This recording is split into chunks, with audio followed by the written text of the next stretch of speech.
राजनीति में एक पुरानी कहावत है, दोस्ती में सब चलता है लेकिन राजनीति में कुछ भी अस्थायी नहीं होता।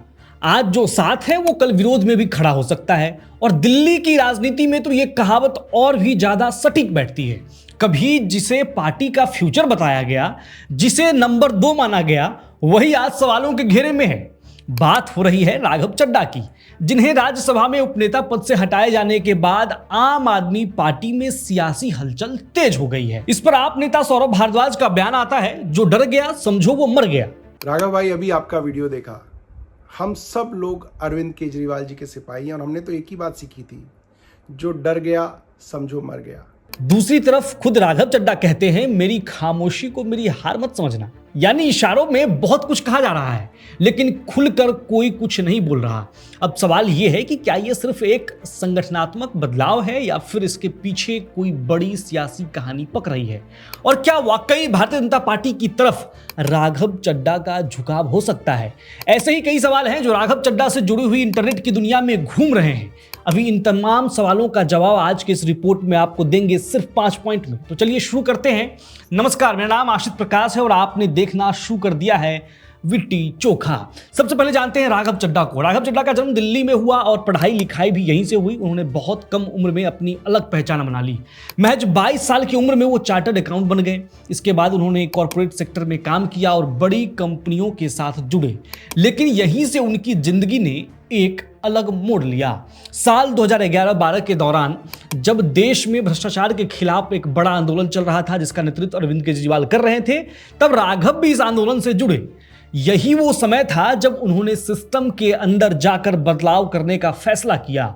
आंदोलन से पार्टी बनी और पार्टी से राजनीति शुरू हुई। राघव चड्ढा धीरे धीरे आम आदमी पार्टी के अहम चेहरों में शामिल हो गए। फिर उन्होंने दिल्ली में राजेंद्र नगर सीट से चुनाव लड़ा और जीत हासिल की।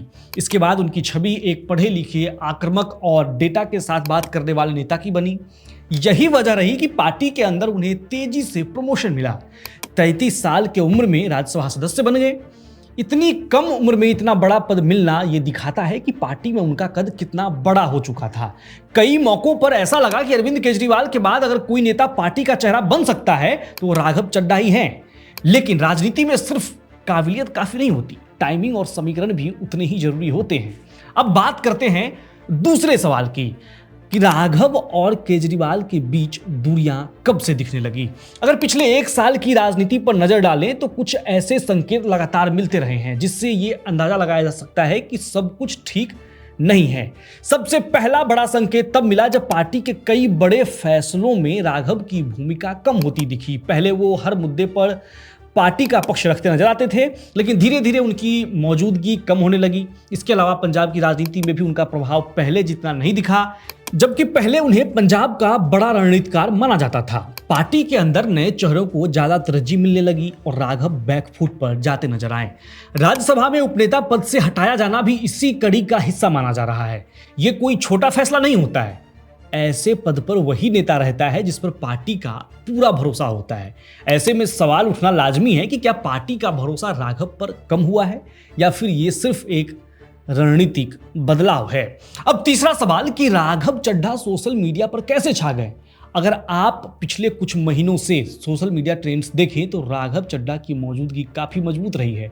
उनके संसद में दिए गए भाषण खासकर आम आदमी से जुड़े मुद्दों पर काफी वायरल हुए। उनकी रील्स पर 100 मिलियन से ज्यादा व्यूज आना यह बताता है कि वो सिर्फ राजनीति में नहीं है बल्कि डिजिटल स्पेस में भी एक बड़ा चेहरा बन चुके हैं। उनकी खासियत ये रही कि वो जटिल मुद्दों को आसान भाषा में समझाते हैं, चाहे वो महंगाई हो, बेरोजगारी हो या फिर सरकारी नीतियां। वो हर मुद्दे को इस तरह रखते हैं कि आम आदमी उससे जुड़ सके। यही वजह है कि युवाओं के बीच उनकी अच्छी पकड़ बनी। इसके अलावा उनकी पर्सनालिटी भी सोशल मीडिया फ्रेंडली है। साफ सुथरी भाषा, कॉन्फिडेंस और प्रेजेंटेशन, ये सब चीजें उन्हें अलग बनाती हैं। लेकिन राजनीति में कभी कभी ज्यादा लोकप्रिय होना भी समस्या बन जाता है, खासकर तब जब पार्टी के अंदर पावर बैलेंस का सवाल हो। अब चौथा सवाल, राघव चड्ढा के पास क्या पॉलिटिकल ऑप्शंस हैं और वो चाहते क्या है। देखिए, राजनीति में हर नेता के सामने 3 रास्ते होते हैं। पहला, पार्टी के अंदर रहकर अपनी स्थिति मजबूत करना, दूसरा पार्टी बदलना, और तीसरा खुद का नया रास्ता बनाना। अगर राघव चड्ढा की बात करें तो फिलहाल वो आम आदमी पार्टी में ही हैं और खुले तौर पर उन्होंने पार्टी के खिलाफ कुछ नहीं कहा है, लेकिन उनके बयान और पार्टी की तरफ से लिए जा रहे फैसले ये जरूर संकेत देते हैं कि अंदर खाने कुछ भी ठीक नहीं है। क्या वो बीजेपी में जा सकते हैं? ये सवाल इसलिए उठ रहा है क्योंकि भारतीय जनता पार्टी में ऐसे कई उदाहरण हैं जहां नेता अपने विरोधी दल में जाकर नई शुरुआत करते हैं। लेकिन यहां एक बड़ी चुनौती भी है। राघव की पूरी राजनीतिक पहचान ही आम आदमी पार्टी और केजरीवाल के साथ जुड़ी रही है। ऐसे में अचानक से विचारधारा बदलना आसान नहीं होगा। दूसरा ऑप्शन ये भी है कि वो पार्टी के अंदर ही अपनी स्थिति मजबूत करने की कोशिश करें। इसके लिए उन्हें समय और रणनीति की दोनों जरूरत होगी। और तीसरा जो सबसे कठिन है वो है खुद का अलग रास्ता बनाना। लेकिन इसके लिए संगठन और संसाधन दोनों चाहिए, जो अभी उनके पास सीमित है। आखिर में सबसे बड़ा सवाल कि राघव चड्ढा चाहते क्या है। अगर उनके बयानों को ध्यान से देखें तो वो सीधे टकराव से बचते नजर आते हैं। वो ना तो पार्टी के खिलाफ खुलकर बोल रहे हैं और ना ही पूरी तरह से चुप हैं। इसका मतलब साफ है कि वो अपने विकल्प खुले रखना चाहते हैं। वो शायद इंतजार कर रहे हैं सही मौके का। राजनीति में टाइमिंग सबसे अहम होती है। गलत समय पर लिया गया फैसला पूरे करियर को प्रभावित कर सकता है। इसलिए राघव फिलहाल एक संतुलन बनाकर चल रहे हैं। अब देखना यह होगा कि आने वाले दिनों में आम आदमी पार्टी के अंदर क्या होता है। क्या ये विवाद यहीं खत्म हो जाएगा या फिर एक बड़े सियासी बदलाव की शुरुआत है? क्योंकि राजनीति में जो दिखता है वो हमेशा पूरा सच नहीं होता है। असली कहानी पर्दे के पीछे लिखी जाती है और जब सामने आती है तब बहुत देर हो चुकी होती है। तो अब आगे ये देखना है कि राघव चड्ढा पर्दे के पीछे क्या कहानी लिख रहे हैं। और आने वाले साल में पंजाब में विधानसभा के चुनाव हैं, आम आदमी पार्टी वहां सत्ता में है और पंजाब के लिए राघव चड्ढा बहुत ही महत्वपूर्ण है। तो अब देखना है कि अरविंद केजरीवाल राघव चड्ढा की पंजाब में क्या भूमिका तय करते हैं या फिर उससे पहले ही राघव चड्ढा किसी और दल में दिख सकते हैं। ये और तमाम सवालें हैं जो अभी भी बचे हुए हैं। कोशिश करूंगा कि आने वाले दिनों में आपको इन तमाम सवालों का जवाब दे सकूं। अभी आप बताइए कि आज की इस रिपोर्ट में जो कुछ भी मैं आपको बताया वो कैसा लगा। अपनी राय कमेंट बॉक्स में लिखिए, चैनल को सब्सक्राइब कीजिए और देखते रहिए विरटी चोखा।